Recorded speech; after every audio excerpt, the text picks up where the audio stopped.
आज हम देखेंगे जीव विज्ञान यानी कि बायोलॉजी का मास्टर वीडियो का पार्ट 2। इससे पहले इसका पार्ट 1 देख चुके हैं, तो चलिए आज का डिस्कशन स्टार्ट करते हैं। जी। और आज का हमारा विषय है जंतु जगत का वर्गीकरण। ये कहानी शुरू कहां से होती है? मुझे लगता है इसकी जड़ें तो काफी पुरानी होंगी, शायद प्राचीन ग्रीस तक। बिल्कुल, इसकी शुरुआत अरस्तु से होती है, जिन्हें हम जंतु विज्ञान यानी जूलॉजी का जनक भी मानते हैं। अच्छा। उन्होंने किताब लिखी थी हिस्टोरिया एनिमलियम। उसमें उन्होंने करीब 500 जंतुओं के बारे में बताया था। तो कह सकते हैं कि ये पहला एक बड़ा प्रयास था। लेकिन जो आधुनिक सिस्टम हम आज इस्तेमाल करते हैं, उसकी नींव रखी कैरोलस लिनियस ने। Okay, Linnaeus. हाँ, उन्होंने एक तरीका बनाया जिसे हम वर्गीकरण या टैक्सोनॉमी कहते हैं।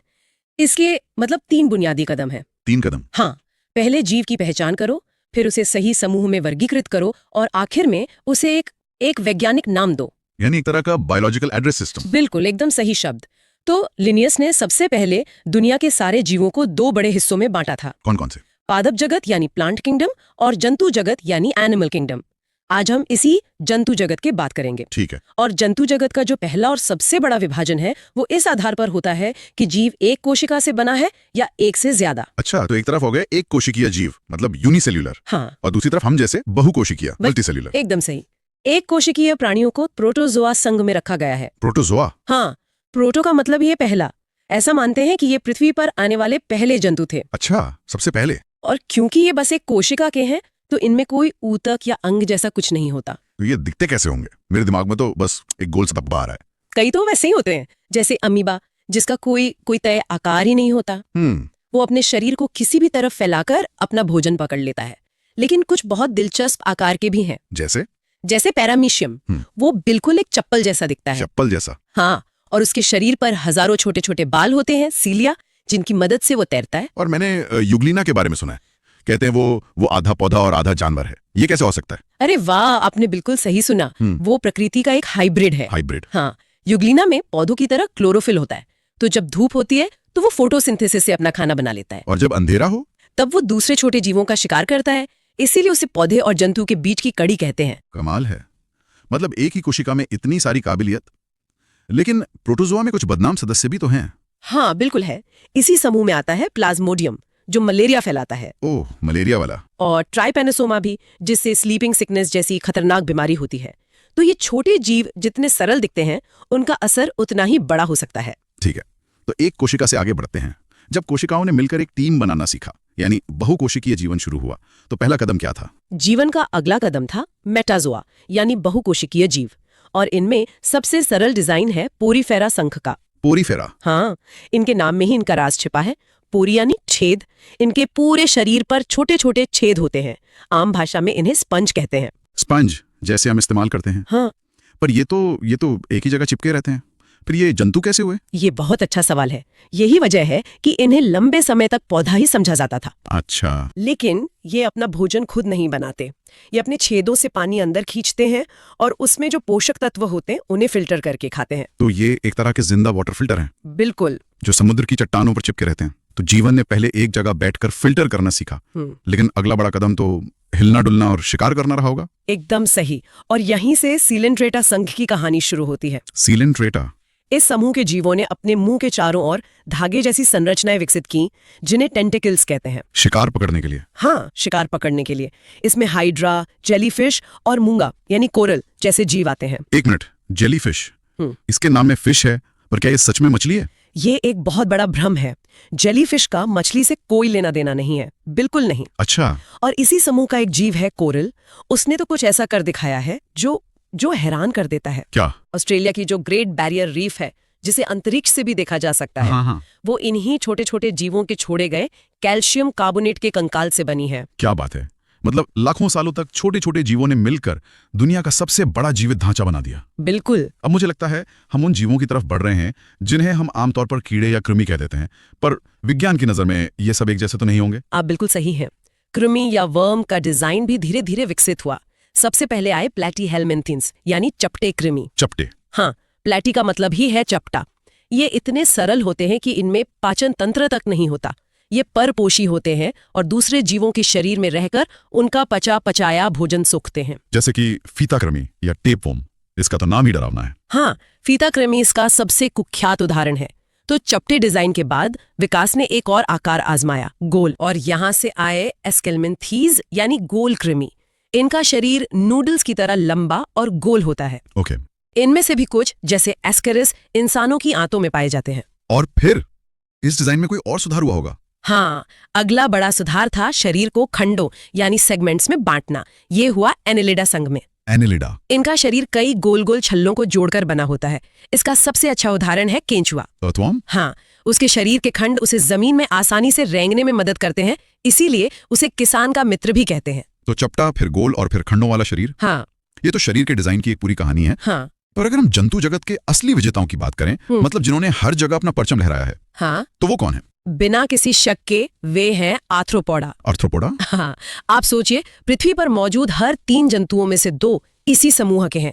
कीड़े मकोड़े, मकड़ियां, केकड़े, बिच्छू, ये सब आर्थ्रोपोडा है। इनकी सफलता का राज क्या है? ऐसा क्या खास है इनके डिजाइन में? इनकी सफलता के 3 बड़े कारण हैं। पहला, इनके शरीर पर एक कठोर बाहरी कवच होता है। एक्सोस्केलेटन? हाँ, एक्सोस्केलेटन, जो इनकी सुरक्षा करता है। दूसरा, इनका शरीर खंडों में बटा होता है। और तीसरा, इनके पैर जोड़ों वाले होते हैं। अच्छा। जिससे ये हर तरह की सतह पर चल सकते हैं, उड़ सकते हैं, तैर सकते हैं। इसी वजह से इन्होंने जमीन, पानी और हवा हर जगह कब्जा कर लिया। एक मिनट, आपने कहा मकड़ियां भी इसी समूह में हैं? मैं तो हमेशा मकड़ी को कीड़ा ही समझता था। ये एक आम हालतफहमी है। वैज्ञानिक तौर पर मकड़ियां कीट यानी इंसेक्ट नहीं है। तो फिर क्या है? इसका एक आसान सा नियम है।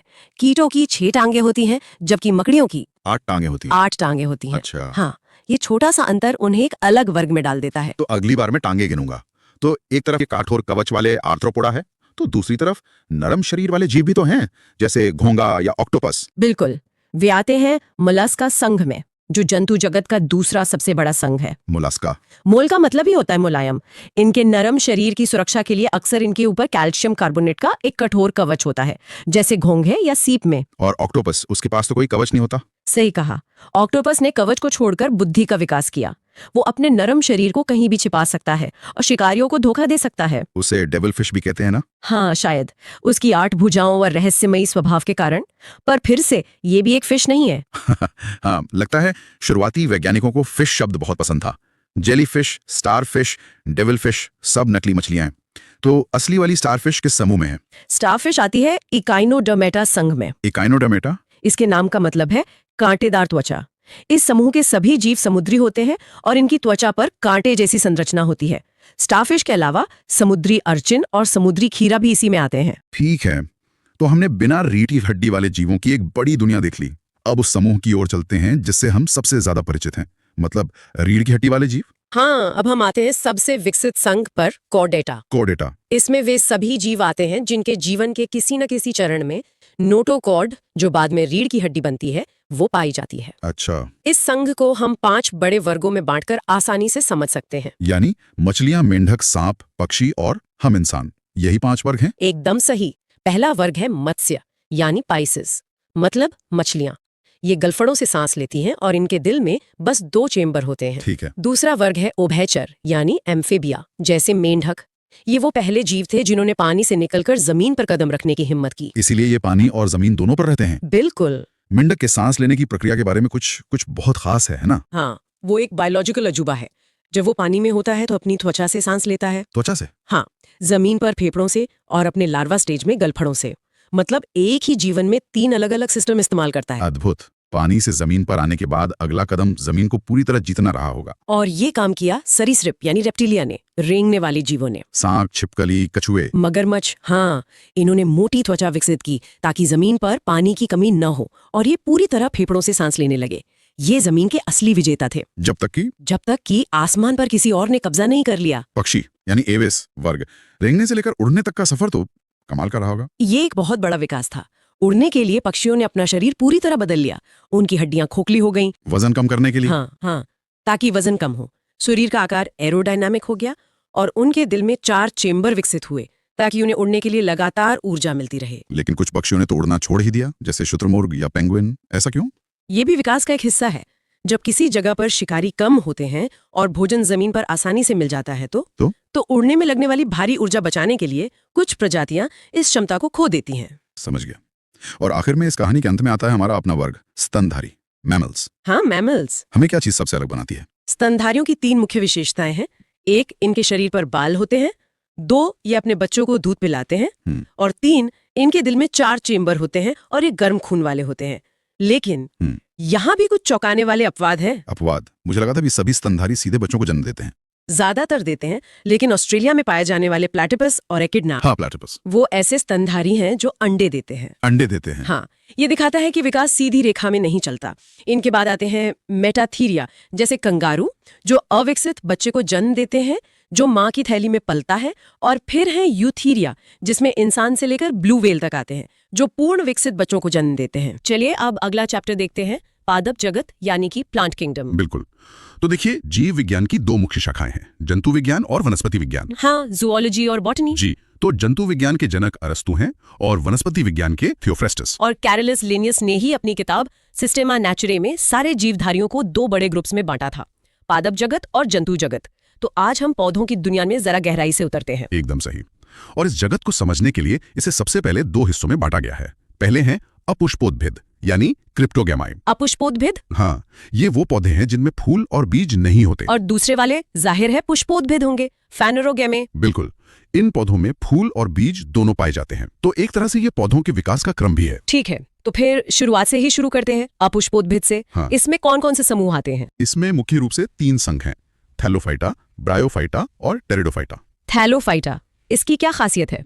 ये वनस्पति जगत का सबसे बड़ा समूह है। इन पौधों का शरीर, मतलब आप उसमें जड़, तना और पत्तियां अलग अलग नहीं बता सकते। अच्छा, सब एक जैसा ही होता है? हाँ, एक थैले जैसा। और सबसे जरूरी बात, इनमें संवहन ऊतक नहीं होते हैं। संवहन ऊतक मतलब वैस्कुलर टिश्यू। आप जाइलम और फ्लोएम की बात कर रहे हैं? जी वही, जाइलम जो जड़ों से पानी और मिनरल्स को पत्तियों तक पहुंचाता है, और फ्लोएम जो पत्तियों में बने खाने को पौधे के बाकी हिस्सों तक पहुंचाता है। एकदम सही। ये दोनों ही सिस्टम थैलोफाइटा में नहीं होते। तो ये तो बहुत ही बेसिक पौधे हुए। इनके उदाहरण क्या हैं?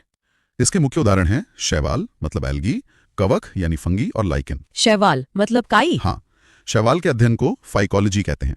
इनमें क्लोरोफिल होता है, तो ये स्वपोषी होते हैं, मतलब अपना खाना खुद बनाते हैं फोटोसिंथेसिस से। बिल्कुल। और इनकी कोशिका भित्ति सेल्यूलोज की बनी होती है। ये कहाँ पाए जाते हैं? पानी में ही? ज्यादातर समुद्री और साधारण जल में।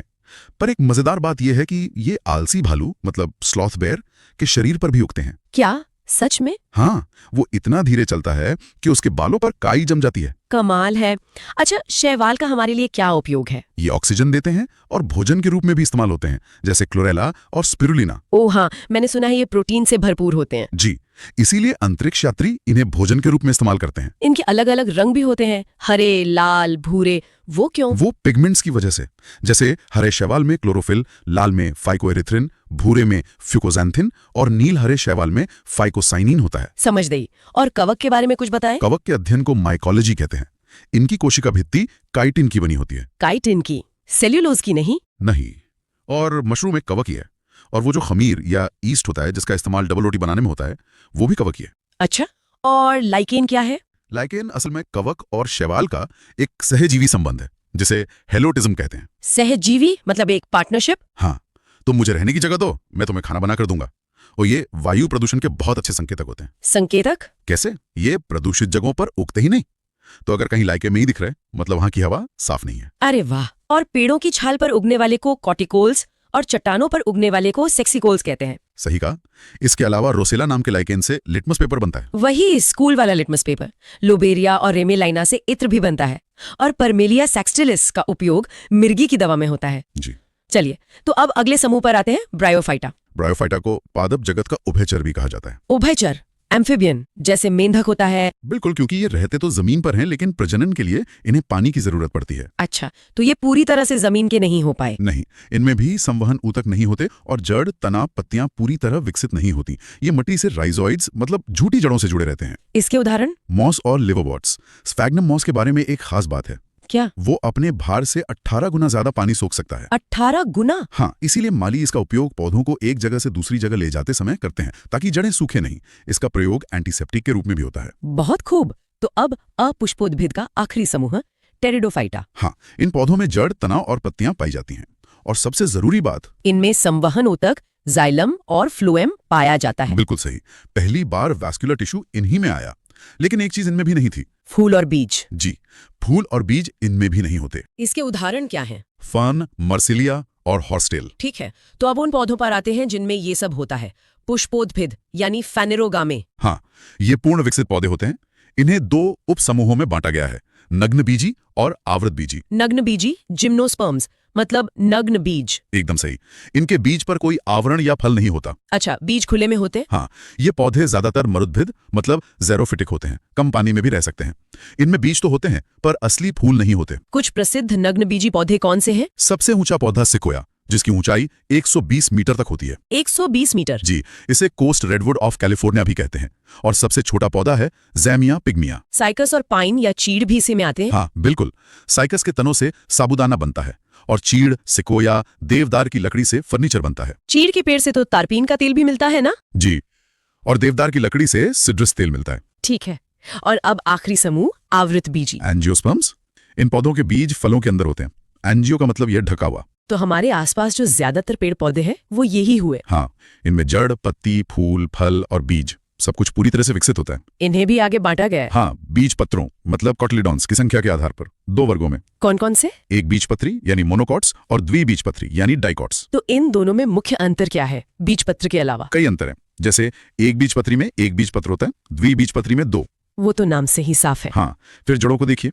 एक बीजपत्री में रेशेदार मतलब फाइब्रस जड़ें होती हैं, एक गुच्छे जैसी। और द्विबीजपत्री में? उनमें मूसला यानी टैपरूट जड़ें होती हैं, एक मुख्य मोटी जड़। पत्तियों में भी कोई फर्क होता है? बिल्कुल, एक बीजपत्री की पत्तियों में समानांतर शिराएं होती हैं, पैरेलल वीनेशन, जैसे केले या गेहूं के पत्ते में। अच्छा, सीधी सीधी लाइनें। जी, जबकि द्विबीजपत्री में एक जाल जैसी शिराएं होती हैं, रेटिकुलेट वीनेशन, जैसे आम के पत्ते में। और फूलों से भी पहचान हो सकती है? हाँ, एक बीजपत्री में फूलों की पंखुड़ियां 3 या उसके गुणांक में होती हैं, 3, 6, 9। और द्विबीजपत्री में? 4 या 5 के गुणांक में। एकदम सही। वाह, तो इनके कुछ जरूरी उदाहरण भी बता दीजिए जो अक्सर परीक्षाओं में पूछे जाते हैं। जरूर। एक बीजपत्री यानी मोनोकॉट के उदाहरण है गेहूं, मक्का, चावल, ज्वार, बाजरा। मतलब ज्यादातर अनाज। हाँ, और इनके अलावा बांस, गन्ना, लहसुन, प्याज और सुपारी भी मोनोकॉट है। और द्विबीजपत्री के? द्विबीजपत्री या डाइकॉट के उदाहरण है सरसों, सूरजमुखी, मूली, शलगम, सेब, संतरा और नींबू। तना यानी स्टेम, पौधे का वो हिस्सा जो जमीन और पानी से दूर ऊपर की तरफ बढ़ता है। मतलब प्रकाश की ओर। हाँ बिल्कुल, प्रकाश की तरफ। इसीलिए इसे कहते हैं धनात्मक प्रकाशानुवर्ती। और गुरुत्वाकर्षण के विपरीत यानी ऋणात्मक गुरुत्वानुवर्ती। एकदम सही। और पानी से भी दूर तो ऋणात्मक जलानुवर्ती भी। तो तने का मुख्य काम क्या है? मतलब ये सिर्फ पौधे को सीधा ही रखता है? नहीं, सीधा रखना तो एक काम है, ये पौधे को यांत्रिक मजबूती देता है, लेकिन इसका सबसे जरूरी काम है ट्रांसपोर्टेशन का। ट्रांसपोर्टेशन? हाँ, ये एक हाईवे की तरह है। ये जड़ों से पानी और खनिज पत्तियों तक पहुंचाता है, और पत्तियों में जो भोजन बनता है उसे पौधे के बाकी हिस्सों तक। अच्छा। और सबसे जरूरी बात जो तने को जड़ से अलग करती है वो है पर्व और पर्व संधियां, नोड्स एंड इंटरनोड्स। हाँ, ये बहुत दिलचस्प है। पर्व मतलब वो गांठें हैं ना, जैसे गन्ने में होती हैं। बिल्कुल वही। ये वो पॉइंट्स हैं जहां से नई शाखाएं, पत्तियां या फूल निकलते हैं, और 2 पर्वों के बीच का जो हिस्सा होता है उसे पर्व संधि कहते हैं। सही। ये पहचान सिर्फ और सिर्फ तने में होती है, जड़ में कभी नहीं। इसी वजह से आलू और अदरक तने हैं, जड़ नहीं, क्योंकि उन पर वो आंखें होती हैं। एग्जैक्टली। आलू पर जो आंखें होती हैं वो असल में उसके पर्व यानी नोड्स हैं। तो ये तो हुए भूमिगत तने जो भोजन जमा करने के लिए जमीन के नीचे चले जाते हैं। हाँ, ये रूपांतरण है। आलू एक कंद मतलब ट्यूबर है। अदरक और हल्दी जो जमीन के नीचे साइडवेज मतलब क्षैतिज रूप से फैलते हैं, वो प्रकंद या राइजोम कहलाते हैं। करेक्ट। और फिर आता है प्याज और लहसुन। वो शल्ककंद या बल्ब है। उनकी परतें असल में पत्तियां होती हैं। हाँ, मांसल पत्तियां जो भोजन जमा करती हैं। और एक चौथा प्रकार भी है, घनकंद, कॉर्म, जैसे जिमीकंद और अरबी। ये जमीन के नीचे सीधे मतलब वर्टिकली बढ़ते हैं। बहुत अच्छे। ये तो हुए भूमिगत तने। अब कुछ तने ऐसे भी हैं जो आधे जमीन पर और आधे हवा में होते हैं, अर्धवायवीय तने। Sub aerial stems. हाँ। इसका सबसे अच्छा उदाहरण है दूब घास। अच्छा, वो जो लॉन में फैल जाती है? हाँ, वो जमीन की सतह पर ही फैलती जाती है। उसे कहते हैं ऊपरी भूस्तारी या रनर। जहां जहां उसकी गांठ जमीन को छूती है वहां से नई जड़ें निकल आती हैं। तभी वो इतनी तेजी से फैलती है। बिल्कुल। इसी तरह पुदीना होता है, अंतः भूस्तारी, सकर। वो पहले जमीन के अंदर बढ़ता है और फिर तिरछा होकर बाहर निकल आता है। और पानी में भी ऐसा कुछ होता है? हाँ, जलीय पौधों में जैसे जलकुंभी, उसे भूस्तारिका या ऑफसेट कहते हैं, वो भी रनर की तरह ही पानी की सतह पर फैलता है। ये तो कमाल है। लेकिन सबसे अनोखे रूपांतरण तो शायद वायवीय तनों में होते हैं, जो पूरी तरह हवा में है। हाँ, वहाँ तो प्रकृति की इंजीनियरिंग देखने लायक है। जैसे रेगिस्तान में नागफनी, कैक्टस। हाँ, उसमें तो पत्तियां होती ही नहीं, सिर्फ कांटे होते हैं। असल में वो कांटे ही उसकी पत्तियां हैं। क्या? हाँ, पानी बचाने के लिए पत्तियां कांटों में बदल गईं। तो अब सवाल उठा, फोटोसिंथेसिस कौन करेगा, भोजन कौन बनाएगा? तो तने ने ये जिम्मेदारी ले ली। बिल्कुल, तना चपटा, हरा और पत्ती जैसा हो गया और खुद प्रकाश संश्लेषण करने लगा। इस चपटे तने को पर्णकाय स्तंभ या फाइलोक्लेट कहते हैं। वाह, मतलब जो हमें कैक्टस की पत्ती दिखती है वो असल में उसका तना है। सही। और नींबू या बोगनविलिया में जो कांटे होते हैं, वो पौधे की सुरक्षा के लिए होते हैं। वो क्या है? वो कक्षस्थ कलिकाओं का रूपांतरण है, थॉर्न कहलाते हैं। और बेल वाले पौधों में वो स्प्रिंग जैसी चीज जो सहारे के लिए होती है। उसे स्तंभ प्रतान या स्टेम टेंड्रिल कहते हैं। ये भी कलिकाओं से ही बनती हैं। कद्दू, लौकी, अंगूर, इन सब में ये कमजोर तने को ऊपर चढ़ने में मदद करती है। कमाल है, पौधे का हर हिस्सा कितनी तरह से खुद को ढाल लेता है। चलिए अब तने से आगे बढ़कर उस हिस्से पर आते हैं जहां पौधे का भोजन बनता है। पत्ती, लीफ। हाँ, पौधे की भोजन की फैक्ट्री। बिल्कुल, इसे पौधे की किचन कह सकते हैं। इसका हरा रंग क्लोरोफिल की वजह से होता है और यही क्लोरोफिल सूरज की रोशनी को भोजन में बदलता है, प्रकाश संश्लेषण की प्रक्रिया से। हाँ, और इसकी सतह पर बहुत छोटे छोटे छेद होते हैं, स्टोमाटा। रंध्र। हाँ, ये गैसों के आदान प्रदान के लिए होते हैं ना, एकदम। कार्बन डाइऑक्साइड अंदर लेने और ऑक्सीजन बाहर छोड़ने के लिए। ये पौधे की नाक की तरह काम करते हैं। अगर हम पत्ती की बनावट देखें तो उसके 3 मुख्य भाग होते हैं। हाँ, मोटे तौर पर 3। पहला पर्णाधार, लीफ बेस, जिससे पत्ती तने से जुड़ती है। ठीक है। दूसरा है पर्णवृंत यानी पेचियोल, वो डंठल वाला हिस्सा। और तीसरा है पत्रफलक या लैमिना। लैमिना मतलब पत्ती का वो चौड़ा चपटा हरा वाला हिस्सा। हाँ, और इसी लैमिना के अंदर नसों का एक जाल होता है, शिराएं या वेन्स। मैंने देखा है कि कुछ पत्तियों में ये शिराएं एक जाल बनाती हैं और कुछ में सीधी लाइनें होती हैं। बहुत बड़ी ऑब्जर्वेशन है। ये शिराविन्यास मतलब वेनेशन कहलाता है। जब शिराएं जाल बनाती हैं, जैसे पीपल या आम के पत्ते में, तो उसे जालिकावत कहते हैं, रेटिक्यूलेट। और ये द्विबीजपत्री पौधों में होता है। सही। और जब शिराएं एक दूसरे के समानांतर चलती हैं, जैसे गेहूं, केला या धान के पत्ते में, तो उसे समानांतर या पैरेलल कहते हैं। और ये एक बीजपत्री पौधों की पहचान है। बिल्कुल। अच्छा, एक और चीज, आम की पत्ती तो एक होती है, लेकिन नीम की पत्ती में एक डंडी पर बहुत सारी छोटी छोटी पत्तियां होती हैं। हाँ, ये पत्तियों के प्रकार हैं। आम की पत्ती एक सरल पत्ती, सिंपल लीफ है, उसका लैमिना एक ही होता है, कटा हुआ नहीं। और नीम की वो पूरी एक डंडी, असल में एक ही पत्ती है। सच में? हाँ, उसे संयुक्त पत्ती, कंपाउंड लीफ कहते हैं। और जो छोटी छोटी पत्तियां हमें दिखती हैं, वो असल में पर्णक या लीफलेट्स हैं। लैमिना का कटाव इतना गहरा होता है कि वो मध्य शिरा तक पहुंच जाता है और उसे कई पर्णकों में बांट देता है। ये तो बहुत ही दिलचस्प है। तो क्या पत्तियों ने भी तने की तरह कुछ अनोखे रूपांतरण किए हैं? बिल्कुल किए हैं। कुछ पत्तियां तो शिकारी तक बन गई हैं। शिकारी? मांसाहारी पौधे। हाँ, कीटभक्षी, इंसेक्टिवोरस। ये ऐसी मिट्टी में उगते हैं जहां नाइट्रोजन की कमी होती है, तो अपनी नाइट्रोजन की जरूरत पूरी करने के लिए ये कीड़े मकोड़े खाते हैं। जैसे कि घटपर्णी, पिचर प्लांट सबसे अच्छा उदाहरण है। उसकी पत्ती एक घड़े या पिचर के आकार में बदल जाती है। कीड़े आकर्षित होकर अंदर गिरते हैं और फिर पौधा उन्हें पचा लेता है। ये भारत में भी मिलता है। हाँ, मेघालय में पाया जाता है। और वीनस फ्लाई ट्रैप, वो भी एक उदाहरण है। डायोनिया, उसकी पत्ती एक जबड़े की तरह होती है जो कीड़े के बैठते ही बंद हो जाती है। कमाल है। और चढ़ने में मदद करने के लिए भी पत्तियां बदलती हैं। हाँ, जैसे मटर में। मटर के पौधे में पत्ती का कुछ हिस्सा स्प्रिंग जैसे प्रतान मतलब टेंड्रिल में बदल जाता है। अच्छा, वो लीफ टेंड्रिल है। हाँ, वो किसी सहारे को पकड़कर पौधे को ऊपर चढ़ने में मदद करता है। और कैक्टस के कांटे तो हैं ही, जो असल में पानी बचाने के लिए रूपांतरित हुई पत्तियां हैं। बिल्कुल, उन्हें पर्णकंटक या लीफ स्पाइन्स कहते हैं। तो अब जरा पौधे के सबसे बुनियादी हिस्से पर आते हैं, जहां से सब कुछ शुरू होता है, जड़। हाँ, रूट। ये पौधे का वो हिस्सा है जो बीज के मूलांकुर या रेडिकल से विकसित होता है। और इसका काम तो हम सब जानते हैं, पौधे को मिट्टी में जमाए रखना और पानी और खनिज सोखना। बिल्कुल, ये पौधे का लंगर भी है और स्ट्रॉ भी। इसकी बढ़ने की दिशा तने से एकदम उल्टी होती है ना? हाँ, ये गुरुत्वाकर्षण की तरफ मतलब नीचे की ओर बढ़ती है, तो ये हुई धनात्मक गुरुत्वानुवर्ती। और पानी की खोज में भी जाती है, तो धनात्मक जलानुवर्ती भी। सही, लेकिन रोशनी से दूर अंधेरे की तरफ, इसलिए ऋणात्मक प्रकाशानुवर्ती। जड़ के सिरे पर एक कैप भी होती है, मैंने पढ़ा है, रूट कैप। हाँ, मूल गोप, वो बहुत जरूरी है। जब जड़ कठोर मिट्टी में अपना रास्ता बनाती है, तो ये कैप उसके नाजुक सिरे को घिसने से बचाती है, एक हेलमेट की तरह। और पानी सोखने का असली काम कौन करता है? वो करते हैं मूल रोम, रूट हेयर्स। ये जड़ के सिरे के ठीक पीछे होते हैं, लाखों पतले पतले धागे जैसे। तो क्या सभी जड़ें एक जैसी होती हैं या इनके भी प्रकार हैं? नहीं, मुख्य रूप से 2 तरह की होती हैं। पहली है मूसला जड़, टैप रूट। इसमें एक मुख्य मोटी जड़ होती है। हाँ, जो सीधे नीचे जाती है और फिर उससे पतली पतली शाखाएं निकलती हैं। ये ज्यादातर द्विबीजपत्री पौधों में मिलती हैं, जैसे चना, मटर, आम। और दूसरी है रेशेदार जड़, फाइब्रस रूट। इसमें कोई एक मुख्य जड़ नहीं होती। अच्छा, मतलब एक गुच्छे की तरह होती हैं। हाँ, तने के आधार से ही हजारों पतली जड़ें एक गुच्छे के रूप में निकलती हैं। ये एक बीजपत्री पौधों की पहचान है, जैसे गेहूं, चावल, घास। तभी घास को उखाड़ना इतना मुश्किल होता है। बिल्कुल, क्योंकि उसकी जड़ें मिट्टी को एक जाल की तरह जकड़ लेती हैं। लेकिन मैंने बरगद के पेड़ पर भी जड़ें देखी हैं जो टहनियों से नीचे लटकती हैं। वो एक तीसरा प्रकार है, अपस्थानिक जड़ें, एडवेंटिशियस रूट्स। ये कौन सी जड़ें हैं? ये वो जड़ें हैं जो मूलांकुर से नहीं बल्कि पौधे के किसी और हिस्से से निकलती हैं, जैसे तने या शाखाओं से। अच्छा, बरगद वाली जड़ें इसी में आती हैं। हाँ, वो इसका सबसे अच्छा उदाहरण है। उन्हें स्तंभ मूल या प्रॉप रूट्स कहते हैं। वो शाखाओं से निकलकर नीचे जमीन तक जाती हैं और उस विशाल पेड़ को खंभों की तरह सहारा देती हैं। और मक्का या गन्ने में भी मैंने देखी हैं, तने के निचले हिस्से से तिरछी जड़ें निकलती हैं। उन्हें अवस्तंभ मूल या स्टिल्ट रूट्स कहते हैं। वो भी पतले तने को अतिरिक्त सहारा देने के लिए होती हैं। अब बात करते हैं उन जड़ों की जिन्हें हम खाते हैं, गाजर, मूली, शलगम। ये जड़ों का रूपांतरण है भोजन संग्रह के लिए। ये पौधे का गोदाम है। इनके आकार भी अलग अलग होते हैं। हाँ, जैसे मूली जो बीच में मोटी और किनारों पर पतली होती हैं, उसे तरकरूपी या फ्यूजिफॉर्म कहते हैं। और गाजर जो शंकु के आकार की होती है, उसे शंकुरूपी या कोनिकल कहते हैं। और शलगम या चुकंदर जो ऊपर से गोल और नीचे अचानक पतले हो जाते हैं, वो कुंभीरूपी यानी नैपीफॉर्म कहलाते हैं। वाह। और कोई खास तरह की जड़? एक और बहुत ही अनोखी जड़ है श्वसन मूल, न्यूमैटोफोर्स। ये क्या करती है? ये दलदली इलाकों में उगने वाले मैंग्रोव पौधों में मिलती हैं, जैसे राइजोफोरा।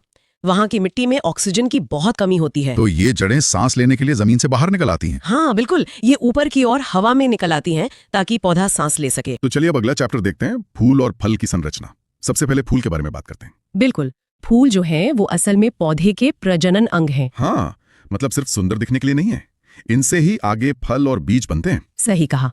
और इनके मुख्य रूप से 4 भाग होते हैं। 4 भाग? हाँ, बाह्य दलपुंज, पुमंग और जायांग।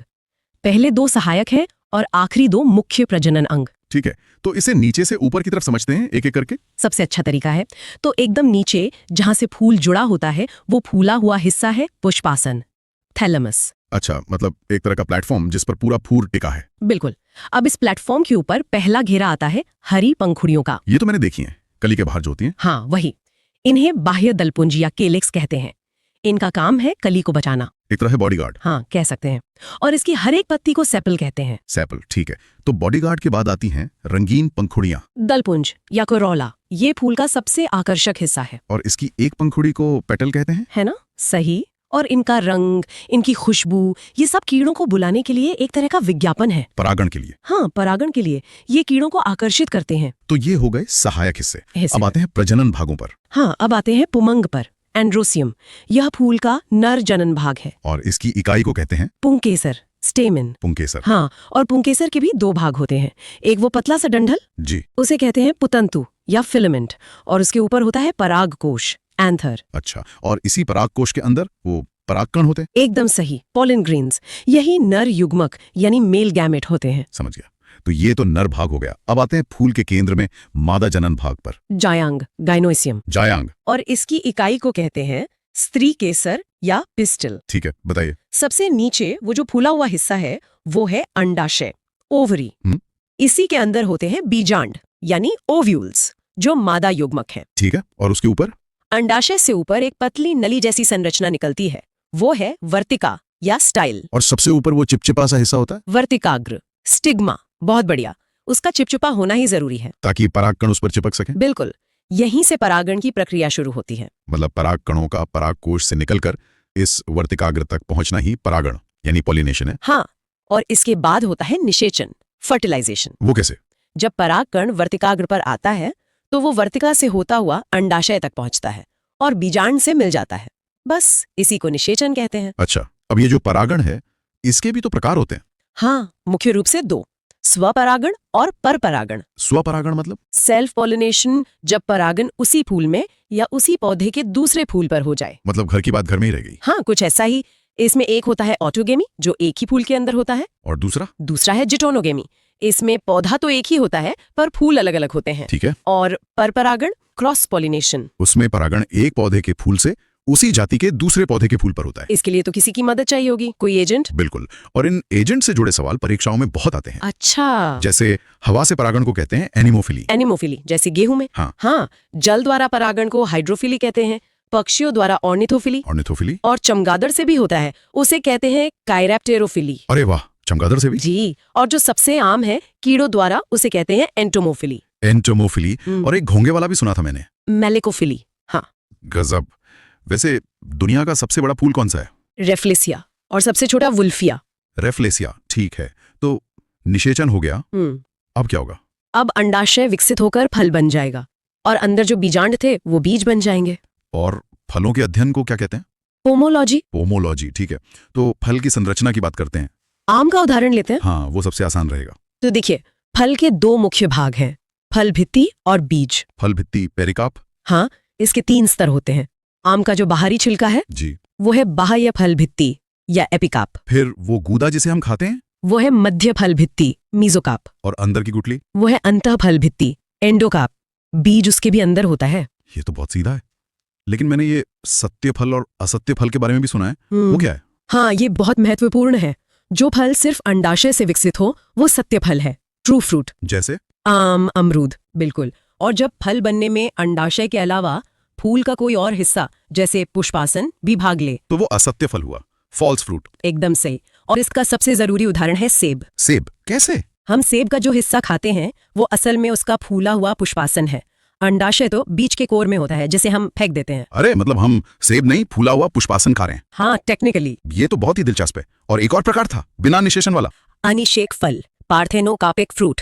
ये बिना निषेचन के बनते हैं, इसलिए इनमें बीज नहीं होते। जैसे केला और अंगूर। हाँ, केला और कुछ किस्म के अंगूर। ठीक है। निर्माण के आधार पर भी तो प्रकार हैं। हाँ, 3 है। पहला सरल फल, सिंपल फ्रूट, जब एक फूल से एक ही फल बने, जैसे आम। दूसरा समूह फल, एग्रीगेट फ्रूट। इसमें फूल एक होता है पर उससे कई छोटे छोटे फल गुच्छे में बनते हैं। इसका उदाहरण? स्ट्रॉबेरी, रसभरी। स्ट्रॉबेरी क्रम ही एक फल बन जाए, मतलब फूलों का गुच्छा, जैसे कटहल और अनानास। अच्छा, तभी उसके ऊपर वो खाने जैसे बने होते हैं। हाँ, हर खाना एक फूल था। अब आते हैं सबसे जरूरी हिस्से पर, फलों के खाने योग्य भाग। हाँ, यहाँ से सवाल जरूर बनते हैं। तो सेब का तो हमने जान लिया, हम पुष्पासन खाते हैं। और आम का? मध्य फल भित्ति, मीजोकाप। पपीते का भी वही है। और अमरूद का? अमरूद में तुम लगभग सब कुछ खा जाते हैं। हाँ, पूरी फल भित्ति और बीजांड। और केले में छिलका छोड़कर, मतलब मध्य और अंतःफल भित्ति। सही। अब सबसे खास, नारियल, उसका पानी और गिरी क्या है? ये सवाल तो मैंने कई बार देखा है, बताइए। वो है भ्रूणपोष, एंडोस्पर्म। ये बीज के भ्रूण को पोषण देने के लिए बनता है। भ्रूणपोष मतलब हम उसका पोषक तत्व खा रहे हैं। बिल्कुल, कमाल है। और आखिर में गेहूं। गेहूं का दाना क्या है? वो भी एक फली है, एक सूखा सरद फल, इसे कैरियोप्सिस कहते हैं। अब अगला चैप्टर देखते हैं। चैप्टर का नाम है पादप ऊतक। तो सबसे पहले ऊतक होता क्या है?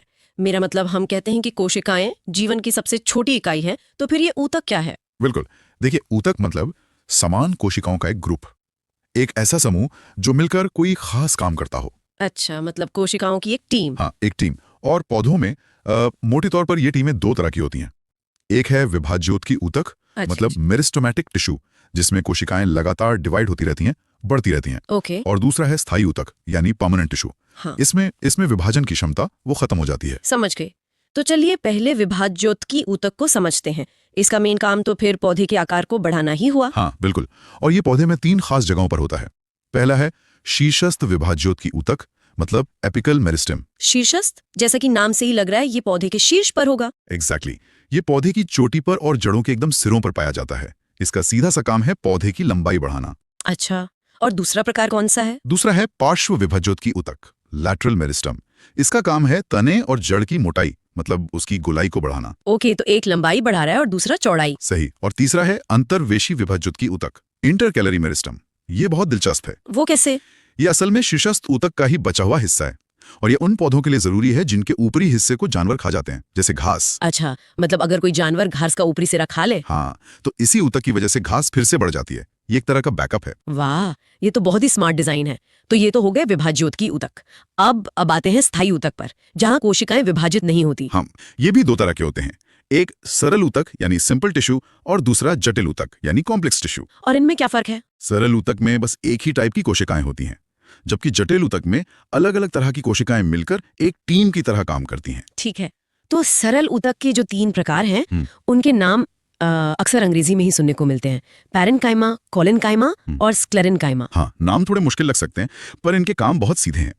जैसे पैरेन्काइमा का मेन काम है भोजन का भंडारण करना, भोजन स्टोर करना। जैसे आलू और मूली में जो हिस्सा हम खाते हैं वो ज्यादातर पैरेन्काइमा ही है। अच्छा, और कोलेनकाइमा? कोलेनकाइमा पौधे को लचीलापन देता है, फ्लेक्सिबिलिटी, और साथ में मजबूती भी। इसी की वजह से पौधे की टहनियां तेज हवा में बिना टूटे झुक जाती हैं। ओके, ये पौधे को फ्लेक्सिबल बनाता है। तो फिर स्क्लेरेनकाइमा क्या करता है? ये नाम थोड़ा सख्त लगता है। आपने सही पकड़ा, ये पौधे को कठोरता और मजबूती देता है। जैसे नारियल का जो बाहरी सख्त हिस्सा होता है या अखरोट का छिलका, वो इसी ऊतक का बना होता है। अच्छा, इतना सख्त बनाता है। समझ गई। तो ये तो हो गए सरल ऊतक, अब जटिल ऊतक की बात करते हैं। हाँ, जटिल ऊतक में दो सबसे जरूरी हैं, जाइलम और फ्लोएम।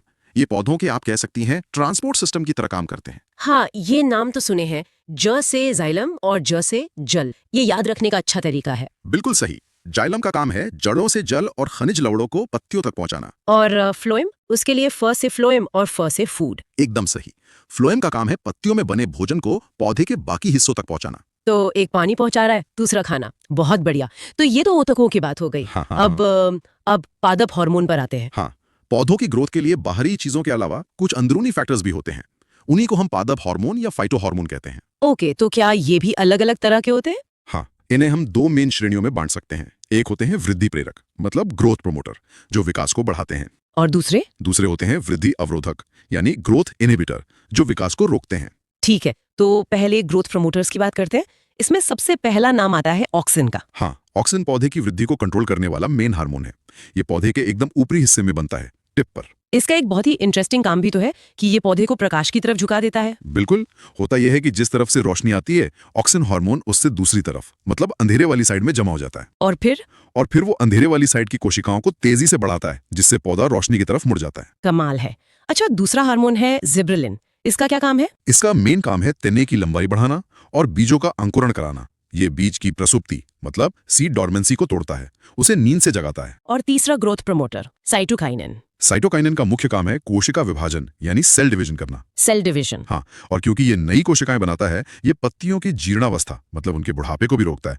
इसीलिए कुछ लोग इसे युवा हार्मोन भी कहते हैं। अच्छा, तो ये तो हो गए ग्रोथ बढ़ाने वाले। हाँ। अब उन हार्मोन्स की बात करते हैं जो ग्रोथ को रोकते हैं। इसमें सबसे प्रमुख है एब्सिसिक एसिड या ABA। सही। ये पौधे के विकास पर एक लिमिट के बाद रोक लगाता है। ये बीज के अंकुरण को भी रोकता है और पत्तियों में बुढ़ापा लाता है, जिससे वो पीली होकर गिर जाती हैं। तो ये पौधे के लिए एक तनाव जैसी स्थिति पैदा करता है। हाँ, इसीलिए इसे तनाव हार्मोन या स्ट्रेस हार्मोन भी कहते हैं। अब एक हार्मोन है जो शायद दोनों तरह का काम करता है, एथिलीन। हाँ, एथिलीन बहुत खास है। ये एकमात्र हार्मोन है जो गैसीय रूप में पाया जाता है। गैस के रूप में? जी, और इसका सबसे प्रसिद्ध काम है फलों को पकाना। ये प्राकृतिक रूप से फलों को पकाता है। अच्छा, और जो हम कृत्रिम रूप से फलों को पकाते हैं उसके लिए एसिटिलीन या कैल्शियम कार्बाइड का इस्तेमाल होता है, जो असल में एथिलीन गैस ही बनाता है। समझ गई। इसके अलावा भी कोई जरूरी हार्मोन्स हैं? हाँ, दो और हैं। एक है फ्लोरेजीन, जिसे फूल खिलाने वाला हार्मोन कहते हैं। ओके, फ्लोरेजिन। और दूसरा है ट्राउमेटीन। ये पौधे के घायल हिस्सों को ठीक करता है, मतलब चोट भरने का काम करता है। वाह, मतलब पौधे अपनी चोट भी खुद भर लेते हैं। बिल्कुल। कैल्शियम कार्बाइड का उपयोग हरे फलों को कृत्रिम रूप से पकाने के लिए किया जाता है, क्योंकि यह एसिटिलीन बनाता है।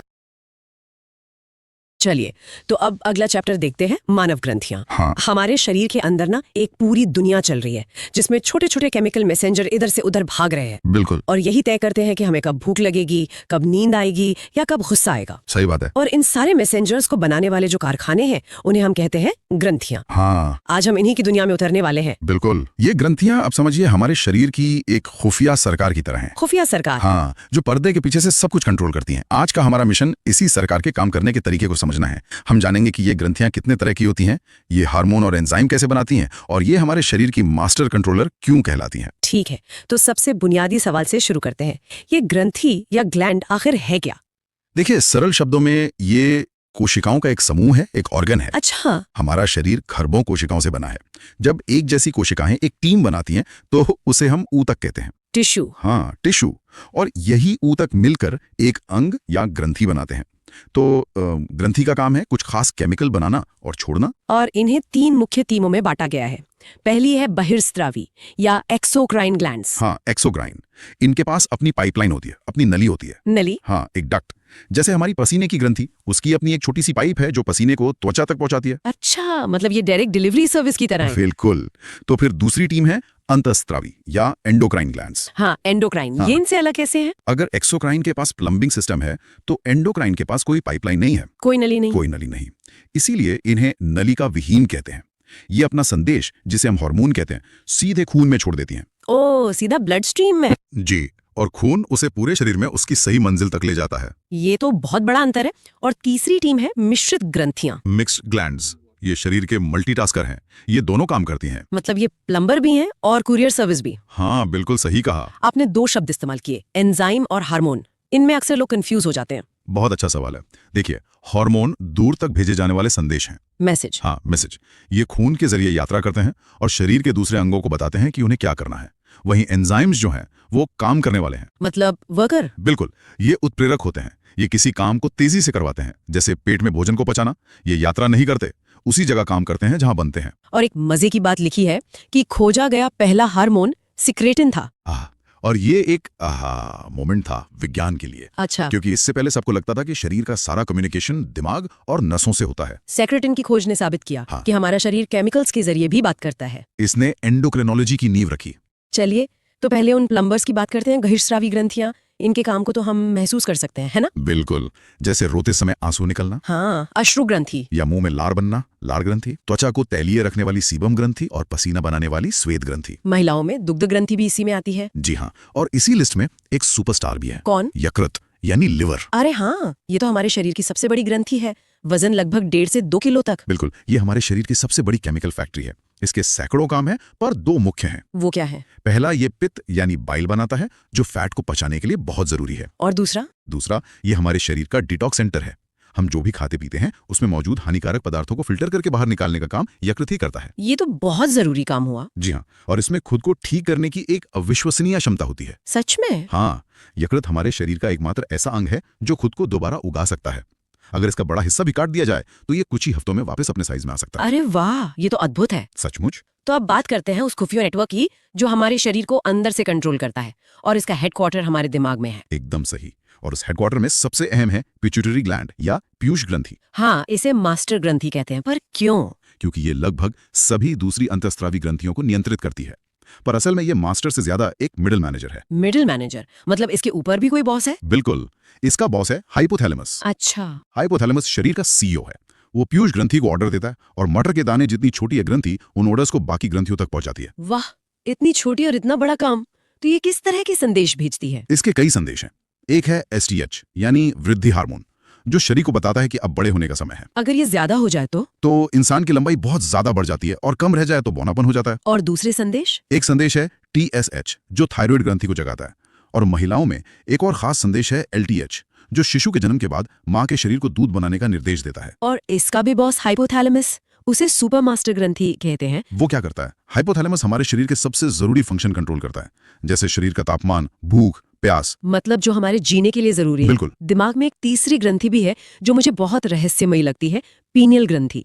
इसे मस्तिष्क की तीसरी आंख भी कहते हैं। और ये नाम काफी हद तक सही है। ये हमारे शरीर की सबसे छोटी ग्रंथि है। सबसे छोटी? हाँ, इसका मुख्य काम मेलेटोनिन नाम का हार्मोन बनाना है। ये हार्मोन रोशनी के प्रति बहुत संवेदनशील है। रोशनी के प्रति? जी। जब अंधेरा होता है तो पीनियल ग्रंथि ज्यादा मेलेटोनिन बनाती है, जिससे हमें नींद आती है। और जब रोशनी होती है तो इसका उत्पादन कम हो जाता है और हम जाग जाते हैं। 1 मिनट, तो मेरे दिमाग के अंदर एक छोटी सी ग्रंथि है जो अंधेरे और रोशनी को महसूस कर सकती है। हाँ। और उसी हिसाब से मुझे सुलाती या जगाती है। ये तो एक नेचुरल अलार्म क्लॉक जैसा है। बिल्कुल, इसीलिए इसे शरीर की जैविक घड़ी या बायोलॉजिकल क्लॉक कहते हैं। ओह, तभी कहते हैं कि रात में मोबाइल देखने से नींद नहीं आती। एकदम सही, क्योंकि स्क्रीन से निकलने वाली नीली रोशनी हमारी पीनियल ग्रंथि को कंफ्यूज कर देती है। उसे लगता है कि अभी भी दिन है और वो मेलेटोनिन नहीं बनाती। ये तो वाकई सोचने वाली बात है।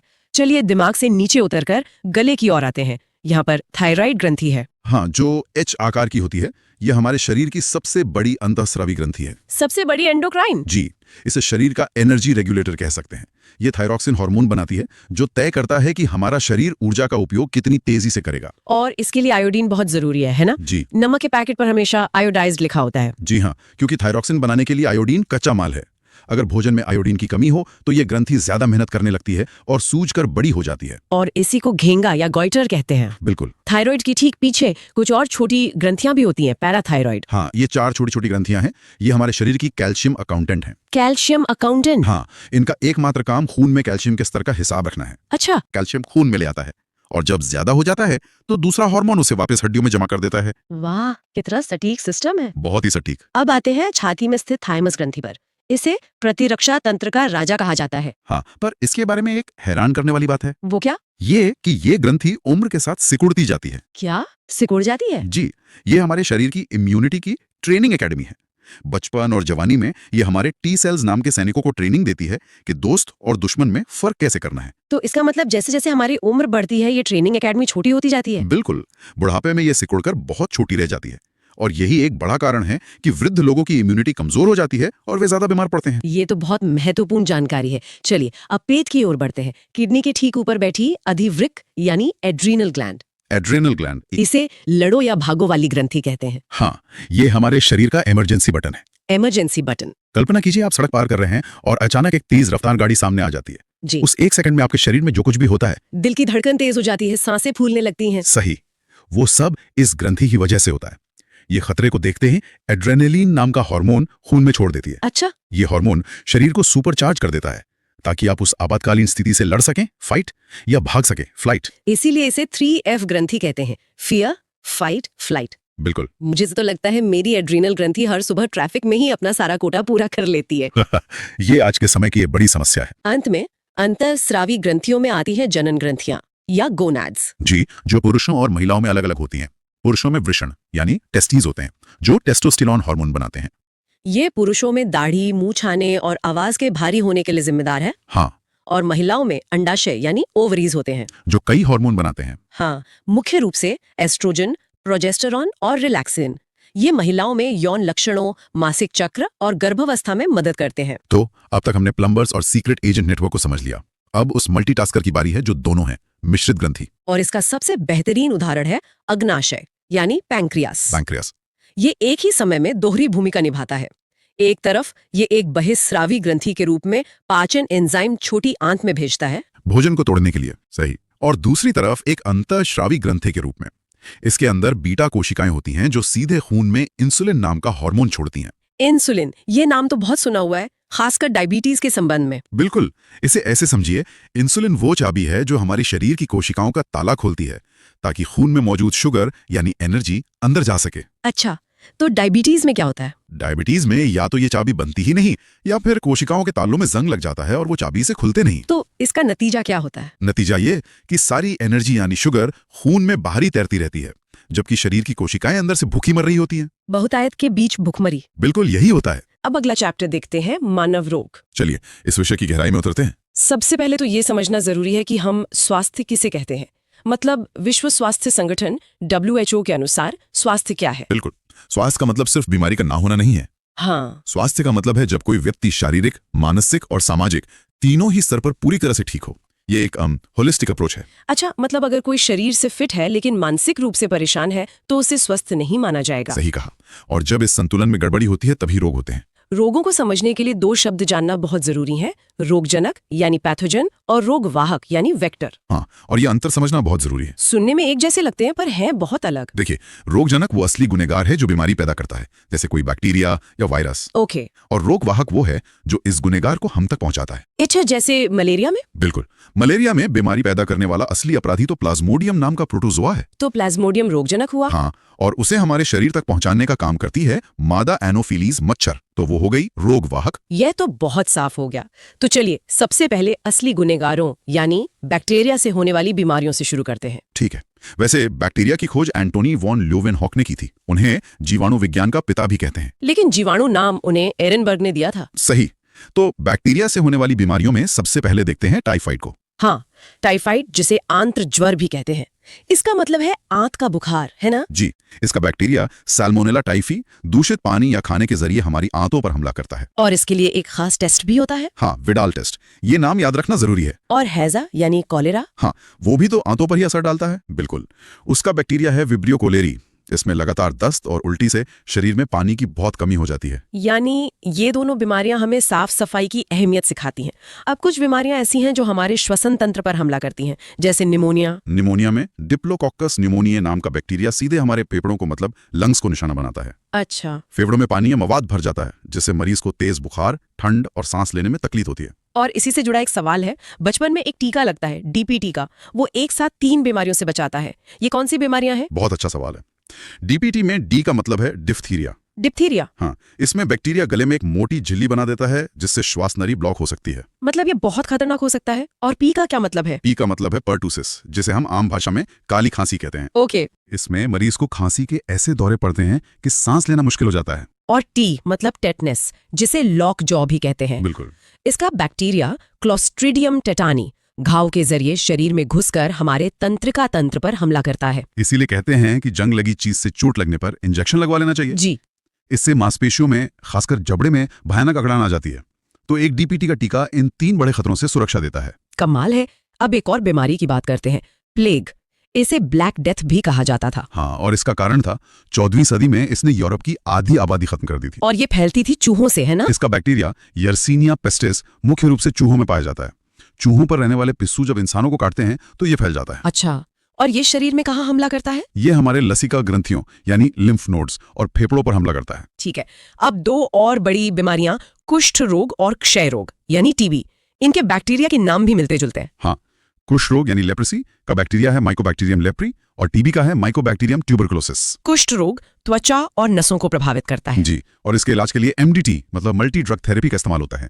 वहीं टीबी मुख्य रूप से फेफड़ों पर हमला करती है। और टीबी से बचाव के लिए जन्म के समय बीसीजी का टीका लगाया जाता है। सही। और एक और बैक्टीरियल रोग है सिफिलिस, जो एक यौन संचारित रोग है। तो ये थी बैक्टीरिया की दुनिया। अब बात करते हैं उनसे भी छोटे और शायद ज्यादा चालाक दुश्मन की, वायरस। हाँ, वायरस। इनकी खोज रूसी वैज्ञानिक दिमित्री इवानोव्स्की ने की थी, तंबाकू के पत्ते में। और ये बैक्टीरिया से अलग कैसे हैं? वायरस को बढ़ने के लिए हमारी ही कोशिकाओं को हाईजैक करना पड़ता है। वो हमारी कोशिकाओं के अंदर घुसकर अपनी फैक्ट्री बना लेता है। इनसे होने वाली बीमारियां भी बहुत आम हैं, जैसे डेंगू, जिसे हड्डी तोड़ बुखार भी कहते हैं। ये नाम इसलिए पड़ा क्योंकि इसमें जोड़ों और मांसपेशियों में बहुत तेज दर्द होता है। और ये एडीज इजिप्टी मच्छर से फैलता है। हाँ, इसका वायरस है अर्बोवायरस। लेकिन डेंगू में सबसे खतरनाक बात है प्लेटलेट्स का तेजी से गिरना। प्लेटलेट्स की कमी से अंदरूनी ब्लीडिंग का खतरा बढ़ जाता है। बिल्कुल। अच्छा, चेचक और छोटी माता मतलब स्मॉल पॉक्स और चिकन पॉक्स, क्या ये एक ही है? नहीं, दोनों में शरीर पर दाने निकलते हैं, पर ये अलग अलग वायरस से होते हैं। चेचक वैरियोला वायरस से होता था, जो बहुत जानलेवा था। लेकिन अब तो वो खत्म हो चुका है। हाँ, वैक्सीन की मदद से अब इसे दुनिया से मिटा दिया गया है। और छोटी माता वैरिसेला वायरस से होती है और ये कम गंभीर होती है। अब बात करते हैं पोलियो की। हाँ। आज भारत पोलियो मुक्त है, पर एक समय ये बहुत बड़ा खतरा था। पोलियो वायरस सीधे हमारे तंत्रिका तंत्र पर हमला करता है, जिससे लकवा हो जाता है। जोनास सॉल्क द्वारा खोजी गई वैक्सीन ने दुनिया को इससे बचाया। ये विज्ञान की एक बहुत बड़ी जीत है। बिल्कुल। अब एक ऐसी बीमारी पर आते हैं जो वायरस की चालाकी का सबसे बड़ा उदाहरण है, एड्स। एड्स का वायरस HIV बहुत शातिर है। वो सीधे शरीर की सेना यानी हमारे इम्यून सिस्टम पर ही हमला कर देता है। मतलब ये हमारे व्हाइट ब्लड सेल्स WBC को ही खत्म कर देता है। हाँ, जो हमारी बीमारियों से लड़ने वाले सिपाही हैं उन्हीं को। तो जब सेना ही नहीं रहेगी तो कोई भी छोटा मोटा संक्रमण जानलेवा बन सकता है। सही। और एड्स का पता लगाने के लिए एलिसा टेस्ट किया जाता है। वायरस से जुड़ी एक और अजीब बीमारी है, रेबीज, जिसे हाइड्रोफोबिया भी कहते हैं, मतलब पानी से डर। ये बहुत अजीब है। इसका एक कारण है रेबीज का वायरस, रैब्डो वायरस। जब किसी संक्रमित जानवर के काटने से शरीर में पहुंचता है तो ये सीधा दिमाग की नसों पर असर करता है। ओके। ये गले की मांसपेशियों को इस तरह प्रभावित करता है कि मरीज के लिए कुछ भी निगलना, यहाँ तक कि पानी पीना भी बहुत दर्दनाक हो जाता है। अच्छा। तो इस भयानक दर्द के कारण मरीज पानी से डरने लगता है। हाँ।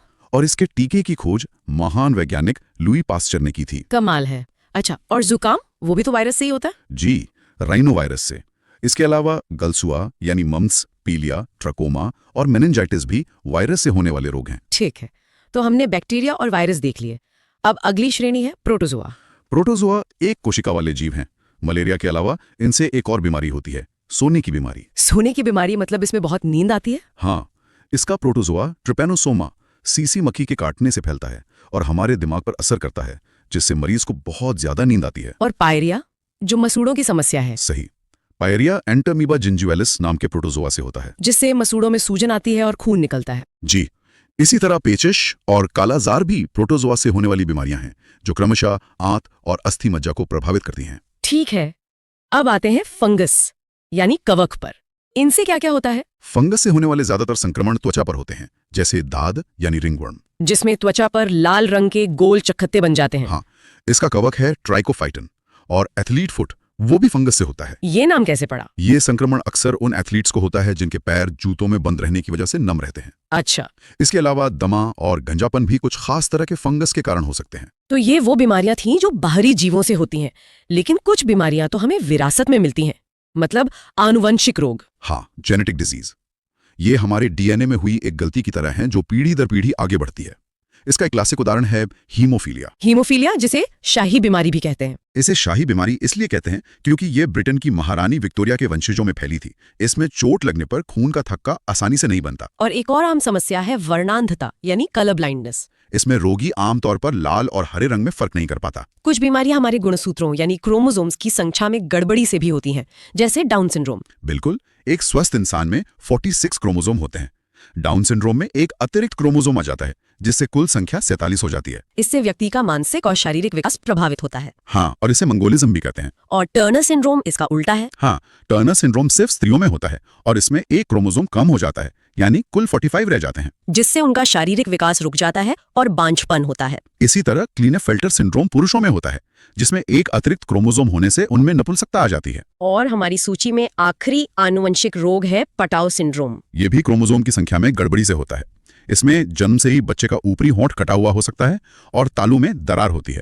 चलिए अब अगला चैप्टर देखते हैं, पादप रोग। पादप रोग। तो पादप रोग का मतलब है पौधों में कोई भी ऐसा नुकसान जो उनकी सामान्य कार्यक्षमता या कह सकते हैं उनकी आर्थिक उपयोगिता को प्रभावित करे। अच्छा, और पौधों में रोग मुख्य रूप से 4 कारणों से होते हैं: विषाणु, जीवाणु, कवक, और चौथा है कुछ तत्वों की कमी, जिसे हम अजैविक रोग कहते हैं। ठीक है, तो सबसे पहले सबसे छोटे वाले से शुरू करते हैं, विषाणु जनित रोग। बिल्कुल, इसमें सबसे मशहूर है तंबाकू का मोज़ेक रोग। हाँ, TMV वाला। जी, टोबैको मोज़ेक वायरस।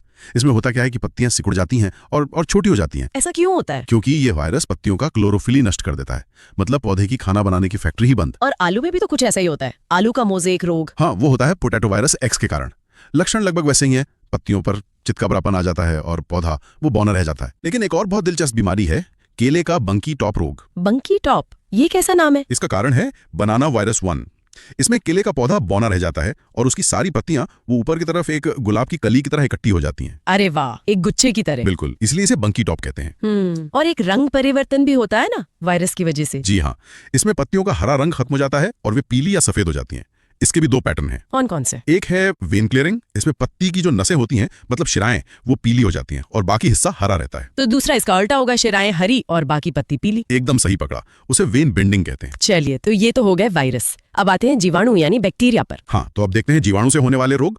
इसमें सबसे पहले है आलू का शैथिल्य रोग, जिसे रिंग रोग भी कहते हैं। जी, ये स्यूडोमोनास सोलेनेसियम जीवाणु से होता है। और इसे रिंग रोग क्यों कहते हैं? क्योंकि जब आप बीमार आलू को काटेंगे तो अंदर एक भूरे रंग का साफ साफ रिंग दिखाई देता है। अच्छा। अगला है कपास का ब्लैक आर्मर रोग। नाम से तो लग रहा है कि इसमें कुछ काला पड़ जाता होगा। बिल्कुल, ये जांथोमोनास जीवाणु से होता है।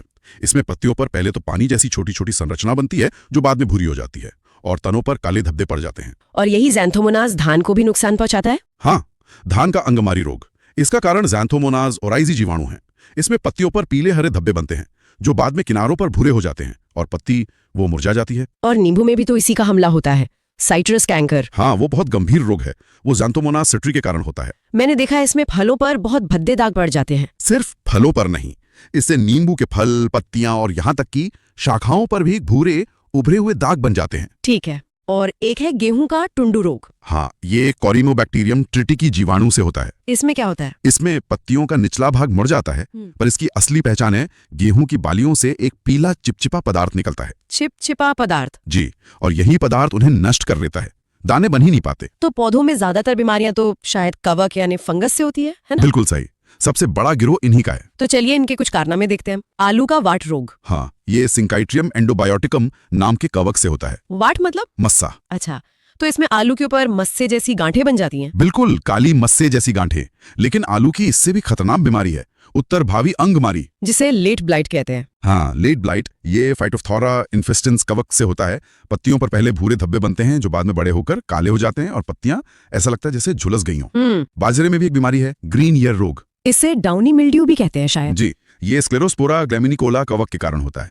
इसमें बाजरे की बालियों में दानों की जगह हरे रेशे निकल आते हैं। और फिर? बाद में यही रेशे काले चूर्ण में बदल जाते हैं, फसल पूरी बर्बाद। और गन्ने का लाल सड़न रोग तो बहुत आम है। हाँ, ये कोलेटोट्राइकम फल्कीटम कवक से होता है। इसमें गन्ने को चीरने पर लाल धारियां दिखती हैं। जी, और उससे शराब जैसी एक खास गंध भी आती है। 1 मिनट, शराब जैसी गंध? मतलब ये फंगस अंदर फर्मेंटेशन कर रहा है? बिल्कुल, वो गन्ने के शुगर को सड़ा देता है। अच्छा, अब वो बीमारी जो परीक्षाओं में बहुत आती है, मूंगफली का टिक्का रोग। हाँ, ये सर्कोस्पोरा पर्सोनेटा कवक से होता है। टिक्का क्यों? क्योंकि इसमें मूंगफली की पत्तियों की दोनों सतहों पर गोल गोल धब्बे बन जाते हैं, बिल्कुल टीके जैसे। और गेहूं में रस्ट यानी किट्टू रोग? वो पक्सीनिया ग्रिमिनस टीटी की कवक से होता है। बहुत बड़ा खतरा है ये। इसमें गेहूं की पत्तियों और तनों पर लोहे की जंग की तरह लाल भूरे धब्बे बन जाते हैं। अच्छा, और गेहूं का ढीला कंड, लूज मड? वो होता है अस्टेलागो न्यूडा ट्रीटी की कवक से। इसमें गेहूं की बालियां वो पूरी तरह काले पाउडर जैसे पदार्थ से भर जाती हैं। मतलब दानों की जगह सिर्फ काला पाउडर? हाँ, बिल्कुल राख जैसा। बाप रे, तो ये तो सब बाहरी दुश्मन हो गए। अब बात करते हैं अजैविक रोगों की, जो अंदर की कमी से होते हैं। बिल्कुल, पोषक तत्वों की कमी से, जैसे नींबू का डाइबैक रोग। ये कॉपर यानी तांबे की कमी से होता है। सही। और आंवले में आंतरिक निक्रोसिस। ये बोरॉन की कमी से। और आम में लिटिल लीफ रोग। ये होता है जस्ता यानी जिंक की कमी से। बिल्कुल। अब एक बहुत महत्वपूर्ण है, मटर में मार्श रोग। ये मैंगनीज की कमी से होता है। हाँ, और एक और महत्वपूर्ण है, धान में खैरा रोग। ये भी तो जस्ता यानी जिंक की कमी से ही होता है। जी हाँ। और फूल गोभी में विपटेल रोग। वो मोलिब्डेनम की कमी से होता है। अच्छा, और चुकंदर में हार्ट रोट? वो बोरॉन की कमी से होता है। और एक और है, फूल गोभी में ब्राउनिंग रोग। वो भी बोरॉन की कमी के कारण होता है। और आखिरी, आलू का ब्लैक हार्ट रोग। ये तो बहुत दिलचस्प लगता है। हाँ, क्योंकि ये किसी तत्व की कमी से नहीं होता। तो फिर? ये भंडारण के समय मतलब स्टोरेज में ऑक्सीजन की कमी के कारण होता है। मतलब अगर आलू को ठीक से हवा न मिले? हाँ, तो उसका अंदर का हिस्सा, उसका दिल गलकर काला पड़ जाता है। तो चलिए अब अगला चैप्टर देखते हैं, आनुवंशिकी यानी जेनेटिक्स। जेनेटिक्स मतलब ये एक ऐसा विज्ञान है जो बताता है कि हम जो हैं वो क्यों हैं। बिल्कुल, एक तरह से ये जीनों का विज्ञान है। ये बताता है कि जो गुण है वो एक पीढ़ी से दूसरी पीढ़ी में कैसे ट्रांसफर होते हैं। अच्छा। और इसके अंदर हम मुख्य रूप से 2 चीजें पढ़ते हैं। एक तो है आनुवंशिकता यानी हेरिडिटी, हाँ। और दूसरी चीज है विभिन्नता यानी वेरिएशंस, जो हमें एक दूसरे से अलग बनाती हैं। तो ये जो सारी जानकारी है हमारे गुणों की, ये हमारे शरीर में स्टोर कहाँ होती है? देखिए, ये हमारे शरीर की हर कोशिका मतलब हर एक सेल के अंदर होती है। हर सेल में? हाँ, हर सेल के अंदर होता है केंद्रक यानी न्यूक्लियस। और उस न्यूक्लियस के अंदर होते हैं गुणसूत्र, जिन्हें हम क्रोमोसोम कहते हैं। अच्छा, क्रोमोसोम के अंदर? हाँ, और क्रोमोसोम के अंदर होता है डीएनए, और डीएनए की बनावट में ही जीन पाए जाते हैं। तो असल में जीन ही वो यूनिट है। बिल्कुल, यही जीन है जो सारी आनुवांशिक जानकारी को अगली पीढ़ी तक पहुंचाते हैं। ठीक है, तो अब कुछ जरूरी जो फैक्ट्स हैं या खोज हैं उन पर बात करते हैं। हाँ, जैसे जो जेनेटिक्स शब्द है, इसका सबसे पहला प्रयोग 1905 में वॉटसन ने किया था। अच्छा, वॉटसन ने? और फादर ऑफ जेनेटिक्स किसे कहते हैं? ये तो बहुत फेमस नाम है। हाँ, वो है ग्रेगर जोहान मेंडल। जी, क्योंकि उन्होंने ही सबसे पहले इस पे इतना विस्तार से अध्ययन किया था। और मॉडर्न जेनेटिक्स के पिता? वो अलग है। हाँ, फादर ऑफ मॉडर्न जेनेटिक्स कहा जाता है टीएच मॉर्गन को। टीएच मॉर्गन, ठीक है।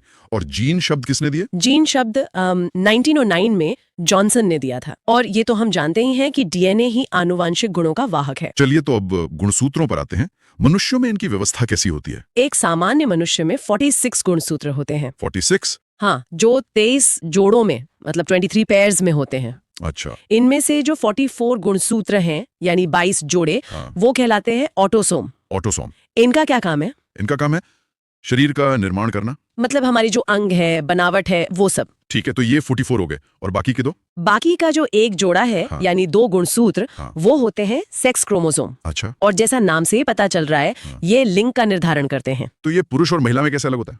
पुरुष में मतलब मेल में 44 ऑटोसोम के साथ XY गुणसूत्र होते हैं। XY। और महिला में यानी फीमेल में 44 के साथ XX गुणसूत्र होते हैं। XX। तो इसका मतलब ये हुआ कि संतान का लिंग वो तो पिता के गुणसूत्र से ही तय होगा। बिल्कुल, क्योंकि माँ से तो हमेशा X क्रोमोसोम ही आएगा। सही बात है। अगर पिता से Y गुणसूत्र आता है तो माँ के X से मिलकर लड़का XY होगा, और अगर पिता से X क्रोमोसोम आता है तो लड़की XX होगी। ये जानना बहुत जरूरी है। चलिए अब वापस मेंडल के प्रयोगों पर चलते हैं।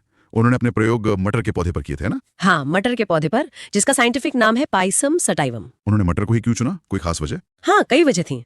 एक तो इसका जीवन काल बहुत छोटा होता है, बस 3-4 महीने। तो वो जल्दी जल्दी कई पीढ़ियों को स्टडी कर सकते थे? बिल्कुल। और दूसरा, मटर में कई गुण ऐसे थे जो बिल्कुल साफ दिखते थे, जैसे पौधा या तो लंबा होगा या बौना, बीज या तो गोल होगा या चपटा, बीज का कुछ नहीं। अच्छा, तो नतीजों को ट्रैक करना आसान था। हाँ, अब प्रयोग समझने से पहले दो शब्द बहुत जरूरी हैं, जीनोटाइप और फिनोटाइप। जीनोटाइप और फिनोटाइप, हाँ। फिनोटाइप वो लक्षण है जो हमें बाहर से दिखते हैं, जैसे पौधे की लंबाई या फूल का रंग, जो फिजिकली दिखाई दे। हाँ, और जीनोटाइप वो लक्षण है जो बाहर से नहीं दिखते, वो जीव के अंदर की जेनेटिक संरचना होती है। मतलब अंदर का जेनेटिक कोड। एकदम सही। तो मेंडल ने कितने तरह के प्रयोग किए थे?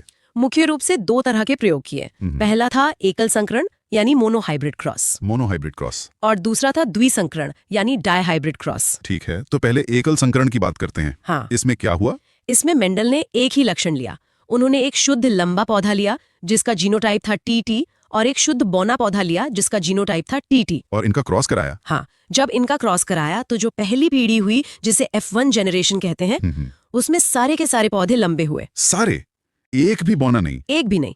और यहीं से मेंडल ने अपना पहला नियम दिया, प्रभाविता का नियम, यानी लॉ ऑफ डोमिनेंस। अच्छा, इसका मतलब है कि लंबा गुण टी बौने गुण टी पर प्रभावी है, डोमिनेंट है, वो उसे छिपा देता है। तो वो जो बौनेपन का बुल था वो गायब हो गया? गायब नहीं हुआ, बस छिप गया। और ये दूसरी पीढ़ी में पता चला। वो कैसे? उन्हें दो बहुत जरूरी अनुपात मिले। अनुपात मतलब रेशियो? हाँ, रेशियो। पहला था फिनोटाइपिक रेशियो, मतलब जो बाहर से दिख रहा था। वो क्या था? वो था 3:1, मतलब 75% पौधे लंबे थे और 25% पौधे बौने थे। वो छिपा हुआ गुण वापस आ गया था। अरे वाह! और जीनोटाइपिक रेशियो मतलब अंदर के कोड का? वो और भी दिलचस्प था। वो था 1:1। 1:1? इसका क्या मतलब हुआ?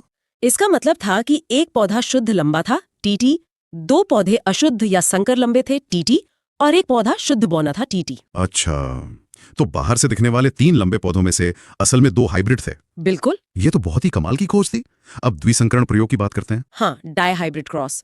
इसमें मेंडल ने दो लक्षण एक साथ लिए। 2 लक्षण जैसे एक पौधा जो लंबा था और जिसके फूल लाल थे, TTRR, और दूसरा पौधा जो बौना था और जिसके फूल सफेद थे, TTRR। ठीक है, तो पहली पीढ़ी F1 में सारे पौधे लंबे और लाल फूल वाले हुए। क्योंकि ये दोनों गुण प्रभावी थे, डोमिनेंट थे। एकदम सही। लेकिन असली कहानी तो F2 पीढ़ी में सामने आई, जब F1 पीढ़ी का आपस में क्रॉस कराया गया। तो उसमें क्या अनुपात निकला? उसमें 16 तरह के कॉम्बिनेशन बने और फिनोटाइपिक अनुपात निकला 9:3:3:1। 9:3:3:1। ये तो काफी जटिल है। हाँ, लेकिन ये बहुत महत्वपूर्ण था।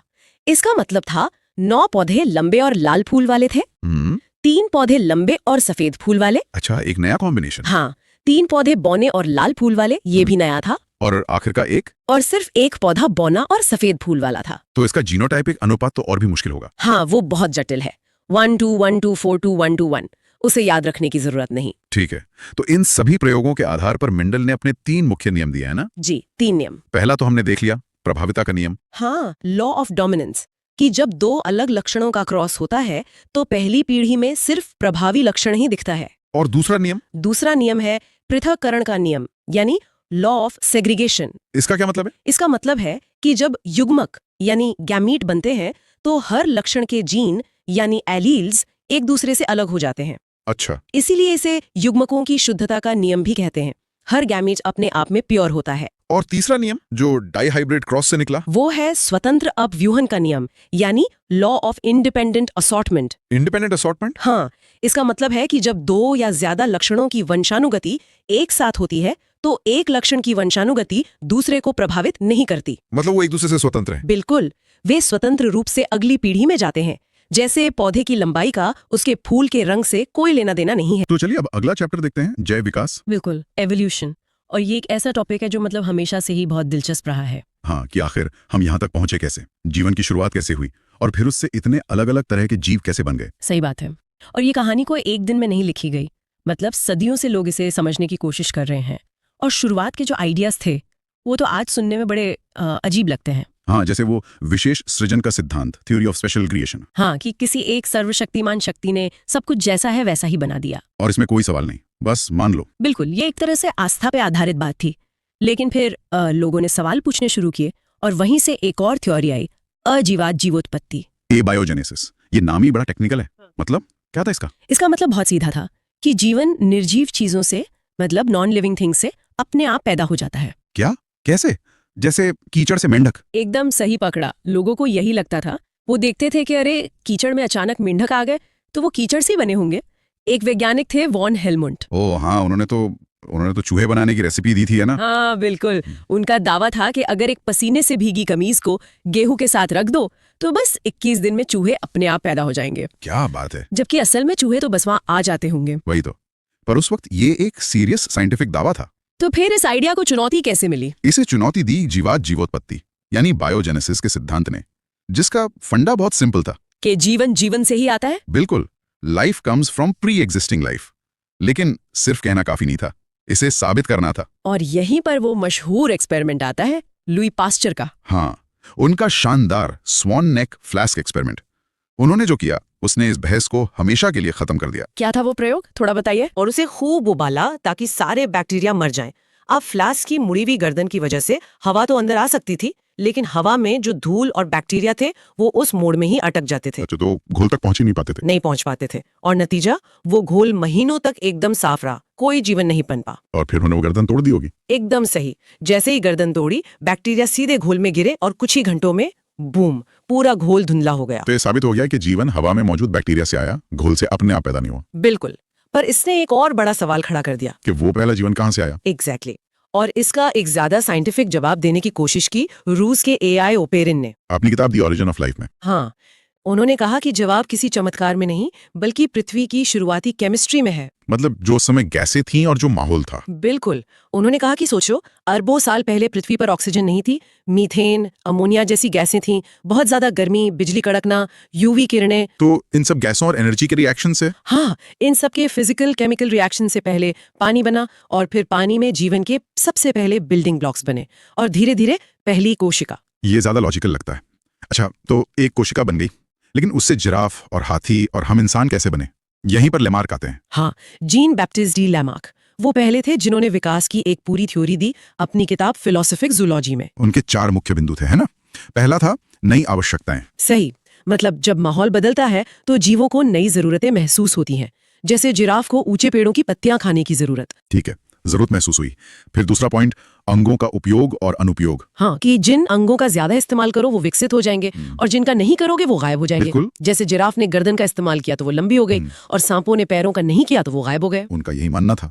पर उनका जो सबसे मुख्य और विवादास्पद पॉइंट था वो तीसरा था, उपार्जित लक्षणों की वंशागति। हाँ, कि जो गुण आप अपनी जिंदगी में हासिल करते हो वो सीधे आपके बच्चों में चला जाता है। और फिर चौथा पॉइंट था कि इन्हीं गुणों के इकट्ठा होने से नई जाति बन जाती है। बिल्कुल।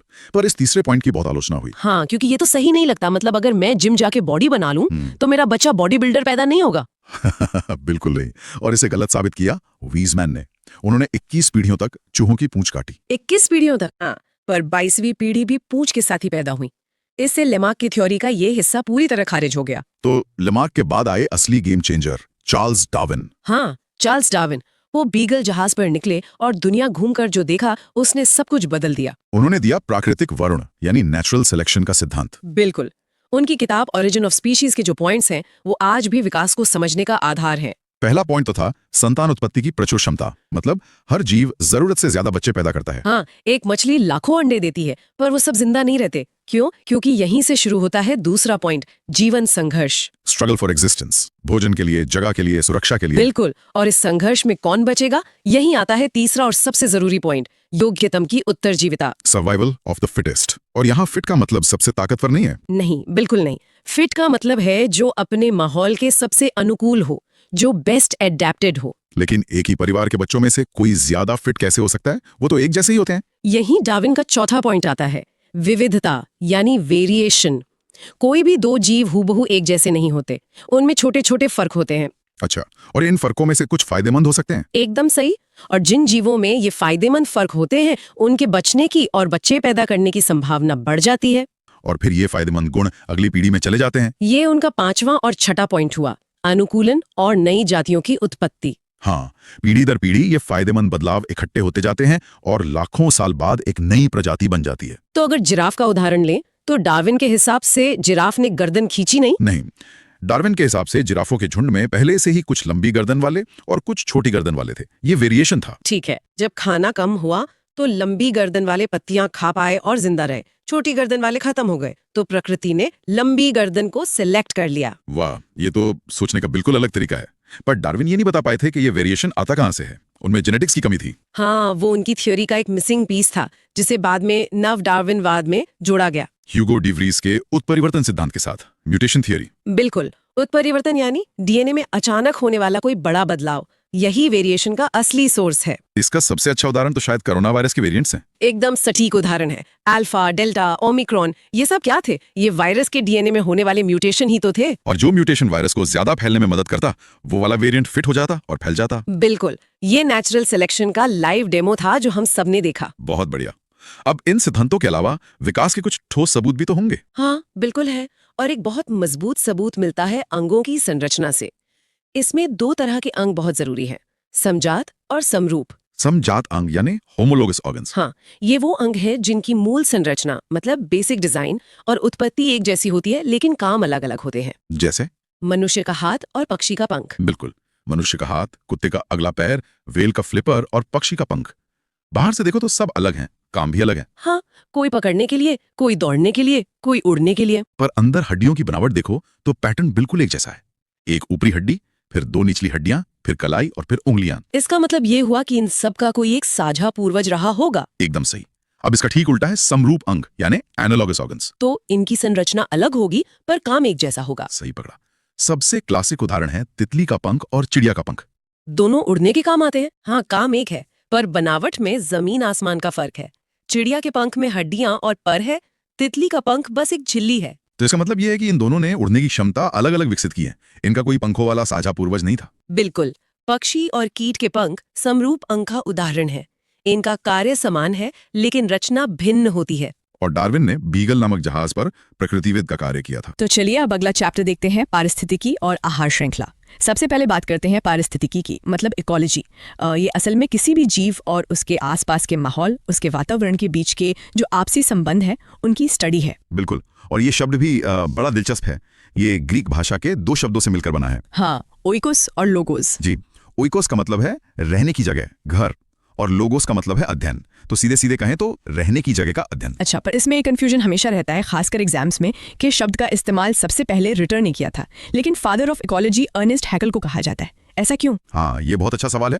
देखिए, रिटर ने शब्द तो दे दिया पर वो इसे ठीक से समझा नहीं पाए। एक होता ना कि आपने एक आइडिया दे दिया, बस एक शब्द उछाल दिया। हाँ, लेकिन ऑनेस्ट हैकल वो थे जिन्होंने इसकी पूरी विस्तृत जानकारी दी, इसे एक साइंटिफिक रूप दिया। इसलिए जब भी परीक्षाओं में ये सवाल आता है तो अर्नेस्ट हैकल ही सही जवाब माना जाता है। समझ गई। तो मतलब कॉन्सेप्ट को असल में स्थापित उन्होंने किया। बिल्कुल। ठीक है, तो इकोलॉजी के बाद एक और शब्द आता है पारिस्थितिकी तंत्र यानी इकोसिस्टम। अब ये दोनों अलग कैसे हैं? इसे ऐसे समझ सकते हैं कि अगर इकोलॉजी एक पूरी बिल्डिंग है तो इकोसिस्टम उसके अंदर का एक ऑफिस या एक फ्लैट है। अच्छा, इकोसिस्टम एक खास क्षेत्र के सभी जीवधारियों और उनके अजैव पर्यावरण मतलब नॉन लिविंग चीजों के बीच की पूरी एक यूनिट है। तो इकोसिस्टम इकोलॉजी की ही एक इकाई है। और इकोसिस्टम शब्द का सबसे पहले इस्तेमाल एजी टांसले ने किया था। ये भी एक एग्जाम के लिहाज से जरूरी फैक्ट है। जी हाँ, ये नाम भी बहुत महत्वपूर्ण है। तो अब इकोसिस्टम के घटकों को मतलब इसके पार्ट्स को देखते हैं। इन्हें मुख्य तौर पर 2 भागों में बांटा गया है ना, अजैविक घटक और जैविक घटक। हाँ, अबायोटिक और बायोटिक कंपोनेंट्स। अजैविक घटक वो हैं जिनमें जीवन नहीं होता, जैसे हवा, पानी, मिट्टी, तापमान। और इन्हें भी आगे 3 हिस्सों में बांटा जा सकता है। जी, कार्बनिक जैसे प्रोटीन, वसा, फिर अकार्बनिक जैसे ऑक्सीजन, नाइट्रोजन, और फिर जलवायु जिसमें प्रकाश, वर्षा, ये सब आ जाता है। ठीक है। और फिर आते हैं जैविक घटक, यानी वो जिनमें जीवन है, जो सजीव हैं। और मुझे लगता है यहीं से हमारी आहार श्रृंखला की असली कहानी शुरू होती है। बिल्कुल। जैविक घटकों को हम 3 मेन कैटेगरीज में बांटते हैं। उत्पादक, उपभोक्ता और अपघटक। प्रोड्यूसर्स, कंज्यूमर्स और डिकम्पोजर्स। जी। तो सबसे पहले हैं उत्पादक यानी प्रोड्यूसर्स। ये वो हैं जो अपना भोजन खुद बनाते हैं। हाँ, जैसे हरे पेड़ पौधे और शैवाल, जिन्हें हम एल्गी भी कहते हैं। इन्हें स्वपोषी भी कहा जाता है, ऑटोट्रॉफ्स, क्योंकि ये फोटोसिंथेसिस यानी प्रकाश संश्लेषण से अपना पोषण करते हैं। सही। इसके बाद आते हैं उपभोक्ता मतलब कंज्यूमर्स। ये अपने भोजन के लिए दूसरों पर निर्भर रहते हैं, इसलिए इन्हें परपोषी हेटेरोट्रॉफ्स कहते हैं। और उपभोक्ताओं को भी हम आगे श्रेणियों में बांटते हैं। हाँ, 3 मुख्य श्रेणियों में। पहली श्रेणी है प्राथमिक उपभोक्ता, प्राइमरी कंज्यूमर्स। ये सीधे उत्पादकों को खाते हैं, मतलब ये शाकाहारी होते हैं। जैसे टिड्डा हो गया, खरगोश, हिरन, बकरी, ये सब सीधे घास या पौधे खाते हैं। ठीक है। फिर दूसरी श्रेणी है द्वितीयक उपभोक्ता यानी सेकेंडरी कंज्यूमर्स की। ये प्राथमिक उपभोक्ताओं को खाते हैं। तो ये मांसाहारी हुए। हाँ, जैसे मेंढक जो टिड्डे को खाता है, या फिर सांप और लोमड़ी। बिल्कुल। और फिर आती है सबसे ऊंची श्रेणी, तृतीयक उपभोक्ता, टर्शरी कंज्यूमर्स। ये तो टॉप के शिकारी हो गए। हाँ, ये प्राथमिक और द्वितीयक दोनों तरह के उपभोक्ताओं को खा सकते हैं, जैसे बाघ, शेर और चीता। अच्छा, और इन सब के बाद आते हैं अपघटक, डीकम्पोजर्स। ये दिखाई तो नहीं देते, पर शायद सबसे जरूरी काम यही करते हैं। बिना किसी शक के ये सूक्ष्म जीव होते हैं, जैसे बैक्टीरिया और कवक। इनका काम है मरे हुए जीवों के शरीर को तोड़कर डीकम्पोज करके पोषक तत्वों को वापस वातावरण में मिला देना। तो एक तरह से ये प्रकृति के सफाई कर्मी हो गए। सफाई कर्मी भी और रिसाइकलिंग एजेंट भी। तो इन सभी घटकों से मिलकर बनती है आहार श्रृंखला, फूड चेन। इसका एक क्लासिक उदाहरण जो हम सबने स्कूल में पढ़ा है, जैसे घास। घास को टिड्डे ने खाया, जो कि प्राथमिक उपभोक्ता है। टिड्डे को मेढक ने खाया, जो द्वितीयक उपभोक्ता है। मेढक को सांप ने, और फिर सांप को बाज ने खा लिया, जो यहाँ पर तृतीयक उपभोक्ता हो गया। और जब वो बाज मर जाएगा तो अपघटक मतलब डीकम्पोजर्स उसे वापस मिट्टी में मिला देंगे और वो पोषक तत्व फिर से घास के काम आएंगे। तो ये पूरी साइकिल चलती रहती है। वैसे एक आहार श्रृंखला में कम से कम कितनी श्रेणियां होती हैं? कम से कम 3 तो होती हैं, जैसे घास, उसे खाने वाली बकरी और बकरी को खाने वाला शेर।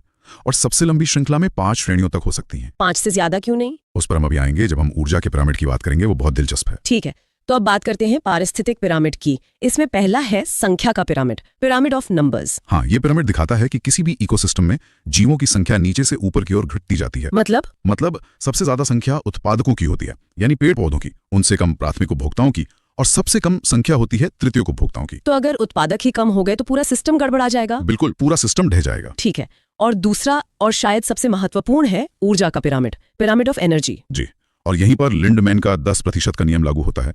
ये एग्जाम के लिए बहुत ही जरूरी कॉन्सेप्ट है। 10% का नियम? हाँ, इसके अनुसार जब ऊर्जा एक स्तर से मतलब एक ट्रॉफिक लेवल से दूसरे स्तर पर जाती है तो उसका केवल 10% ही आगे ट्रांसफर होता है। सिर्फ 10%? तो बाकी 90% ऊर्जा का क्या होता है? बाकी 90% ऊर्जा उसी जीव के अपने कामों में, जैसे सांस लेने में, चलने फिरने में, गर्मी पैदा करने में खत्म हो जाती है। वो अगले लेवल के लिए उपलब्ध नहीं होती। और यही वजह है कि ऊर्जा का पिरामिड हमेशा सीधा होता है, अपराइट। हमेशा, ये कभी उल्टा नहीं हो सकता। तो इसका एक उदाहरण से समझते हैं। अगर मान लीजिए गाजर जो उत्पादक है उसमें 100 कैलोरी ऊर्जा है, तो उसे खाने वाले खरगोश को, जो प्राथमिक उपभोक्ता है, उसे सिर्फ 10 कैलोरी ही मिलेगी। सिर्फ 10 कैलोरी। और उस खरगोश को खाने वाली लोमड़ी जो द्वितीयक उपभोक्ता है, उसे उस 10 कैलोरी का भी 10% मिलेगा, यानी सिर्फ 1 कैलोरी। अच्छा, अब मैं समझी कि आहार श्रृंखला ज्यादा लंबी क्यों नहीं होती। बिल्कुल, क्योंकि 4 या 5 लेवल के बाद टॉप पर बैठे जीव के लिए इतनी कम ऊर्जा बचती है कि उसका जिंदा रहना ही मुश्किल हो जाएगा। इसीलिए दुनिया में शेरों की संख्या हमेशा हिरणों से कम होती है। प्रकृति का ये गणित कभी फेल नहीं होता। तो आज हमने देखा कंप्लीट बायोलॉजी। उम्मीद है ये वीडियो आपको पसंद आया होगा, तो वीडियो को लाइक एंड शेयर करें। ऐसे ही और इंटरेस्टिंग वीडियो देखने के लिए और अपनी तैयारी को नए लेवल पर ले जाने के लिए चैनल को सब्सक्राइब जरूर करें। बहुत जल्द मिलते हैं एक और मास्टर वीडियो के साथ। नमस्कार।